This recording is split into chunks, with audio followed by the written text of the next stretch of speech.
जर एक शब्द जरी निघाला कोरोनामध्ये तर पंतप्रधानांना त्याचा नोट घ्यावी लागते, मंत्र्यांना काम करावं लागतं. एवढं पवित्र आहे ते संसद, पार्लमेंट. आणि तुम्ही एवढं विश्वासाने ज्यांना तिथे पाठवलं त्यांनी न बोलून त्या पार्लमेंटचा अपमान केला आणि तिथे अपमान त्यांचा केला आणि तुमचा पण अपमान केला हे विसरू नका. न बोलून तुमचा अपमान केला. एवढं काही 5 वर्ष बोलू शकता. मला विधानसभेत जेव्हा जेव्हा संधी मिळते तेव्हा तेव्हा मी बोलते, दिलखुलास बोलते. आणि भाजपच्या विरोधात का बोलते? भाजपच्या विरोधात कारण का तुमची बाजू मांडायची, लोकांची बाजू जर मांडायची असेल तर भाजपच्या विरोधात बोलावं लागतं. कारण का भाजपचे मंत्री काही काम करत नाही शिवसेनेसाठी. मग त्यांना आपण वेळीच धरायला पाहिजे. पण बीजेपीचे आमदार खासदार करणार नाही. जेव्हा जेव्हा मला विधानसभेत संधी मिळाली तेव्हा तेव्हा मी तुमच्या बाजूने बोलली, तेव्हा मी तुमच्या बाजूने बोलली आणि अनेक प्रश्न मांडले. पार्लमेंटमध्ये तुमच्या खासदाराला चान्स होता 5 वर्ष. एका वर्षात किती अधिवेशन होतात मला सांगा? पावसाळी, बजेट आणि हिवाळी 3 अधिवेशन. प्रत्येक अधिवेशन किती दिवस चालतं? 15-20 दिवस चालतं, 1-1 महिना चालतो. ते बोलले असते तर तुमची कामं झाली असते. बोलले असते तर सोलापूरला पाणी मिळालं असतं. बोलले असते तर अक्कलकोटला पाणी मिळालं असतं. पण बोललेच नाही. मग तुमचा अपमान नाही झाला?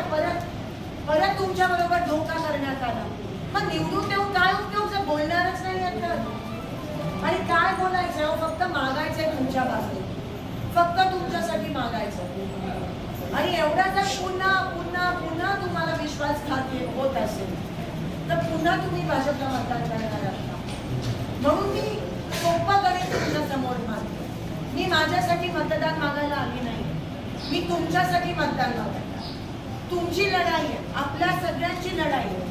मला तिथं माझ्या लोकांनी निवडून दिलं शहरमधलं, कारण का मी काम करते. आणि मतदान कामावर झालं पाहिजे, धर्मावर नाही. मतदान कामावर झालं पाहिजे, रामावर. कर्म महत्वाचं आहे, धर्म नाही. धर्म असेल पण इलेक्शन मध्ये नाही. आणि कोण लोक धर्म वापरतात इलेक्शन मध्ये? जे काम करत नाही ते धर्म वापरतात. तुम्ही भाजपचा उमेदवार जर तुमच्या इथे आला, तुम्ही एकच प्रश्न त्याला विचारा, त्याची बोलती बंद. मागच्या 10 वर्षात सोलापूरमध्ये भाजपच्या खासदारांनी काय केलं आम्हाला लेखा दे. त्यांनी बोलूच शकणार नाही. त्यांनी परत शिंदे साहेबांवरच येईल. तेवढंच आहे त्यांचं काम. किंवा धर्म जातपात वापरेल आणि तुम्हाला तोडण्याचा प्रयत्न किंवा इमोशनली ब्लॅकमेल करण्याचा प्रयत्न करेल. तुम्हाला ठरवायचं. ज्या माणसाने, ज्या शिंदे साहेबांनी धर्म जातपात कधीच केली नाही, तुम्ही त्यांना जेव्हा जेव्हा निवडून आणलं तेव्हा तेव्हा त्यांनी काम केलं. आणि ज्या माणसांना धर्म जातपात बघून निवडून आणलं ते काम करत नाही. तुमच्या समोर 2 उदाहरणं. अजून किती तुम्ही फसता? आणि मी फक्त काम करते. काम करणं माझा धर्म. मी दुसरं काही करत नाही. आणि मी घाबरत नाही मोदींना, ईडीना. मी घाबरत नाही. मी बोलते बीजेपीला, कारण का मला तुमची कामं करायची. मग जर तुमच्या बाजूने लढायला, तुमच्या बाजूने काम करायला लोक आहेत, काँग्रेस आहे, तर तुम्ही आम्हाला घेऊन बीजेपीला मतदान केलं तर नुकसान कोणाचं आहे? म्हणून विचार करा.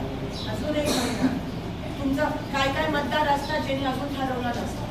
काय मतदार असतात जे ठरवलेलं आमचं ठरलं. आणि काय मतदार असतात जे करतात बीजेपी. बीजेपीच्या मतदारांना पण मी सांगते, देशाला कीड लावताय की लोक. तुम्ही जर देशाला पुन्हा एकदा त्या किडीत सामील झाला, नुकसान तुमचं आहे. मग एकीकडे रोजगार करणार, तुम्हाला काम देणार नाही, तुम्ही उपाशी मरणार. आणि हे लोक फक्त धर्म जातपात करतात. तुम्हाला काय पाहिजे? कामासोबत काम करा ना. म्हणजे शेतकरी उपाशी मरताय आणि ह्यांना फक्त हेच सुचतंय की जाती जातीमध्ये तेढ निर्माण करणं, सोलापुरात येऊन किंवा इथे येऊन खिंडी पसरवणं, की हे बोलले ते बोलले, तेवढंच करतायत. आणि तुम्हाला कळायला पाहिजे की त्यांना असं त्यांनी केलं नाही, ते इथे त्यांनी जय श्रीरामवर जर राजकारण केलं, त्यांना सांगा राम आम्ही आधीपासून मानतो, तुम्ही कोण सांगा आलात आम्हाला सांगायला. आपण राम राम पाहुणा बोलतोच की, आपण रामकृष्ण हरी बोलतोच की, तुम्ही कोण आलात आम्हाला शिकवायला? बरोबर आहे का नाही? तुम्ही कोण आलात आम्हाला सांगायला? आणि आम्ही सगळे मानतो, तुम्ही काम काय केलं ते पहिले सांगा ना. आमची पोरं बाळा उपाशी म्हणतात, त्यावर काय केले 10 वर्षात सांगा. हे प्रश्न तुम्ही त्यांना विचारा. आणि मग बघा ते कसे गप्पा बसतात. त्यांना तुम्ही वाढवू शकता, आम्ही ना. आम्ही विरोधक कमी करणार, पण या जनतेने पण त्याच्या एक चक्रात मारली पाहिजे. असे प्रश्न विचारू, आपण विचारत नाही. तुम्ही त्यांना सांगा आम्ही मानतोय, आम्ही धर्म मानतो, उपास आम्ही पण करतो संकष्टीचे, पण मी धर्माचं भांडवल करत नाही. आणि म्हणून माझ्या लोकांनी मला 3दा निवडून दिलं ना, मी काम केलं म्हणून. तुम्ही नेहमी काम करणाऱ्या लोकांना पाठीशी लावता. आता काय झालं? कृपया करून प्रश्न विचारा, कारण तुम्हाला विचार आणि वळवण्याचा प्रयत्न हे लोक करतील. मी तुम्हाला सांगते, जेव्हा त्यांना कळतं ना की त्यांची बाजू कमी आहे आणि आपली जास्त आहे, तेव्हा लास्ट मध्ये त्यांना काय मिळालं नाही तर जातीमध्ये ते निर्माण करतात. सावध हात जोडून विनंती करते की त्यांची पद्धतच आहे. मागच्या वेळेस पण पुलवामा घडवलं, त्यांचे अधिकारी म्हणाले घडवलं, घडलं नाही. आणि कसं घडवलं? आपल्या जवानांच्या रक्तावर. वा, एवढं जर खालच्या पातळीला जाऊ शकतात तर आता तुम्हाला त्यांची मानसिकता कळली पाहिजे. म्हणून आम्ही आहोत, मला काम माहिती, मी तुमच्यासाठी लढते. आपली ही लढाई पुन्हा एकदा काँग्रेसचे दिवस आणा ह्या देशात, नाहीतर आपली परिस्थिती खूप वाईट होईल. आपण 20 वर्ष मागे जाऊ.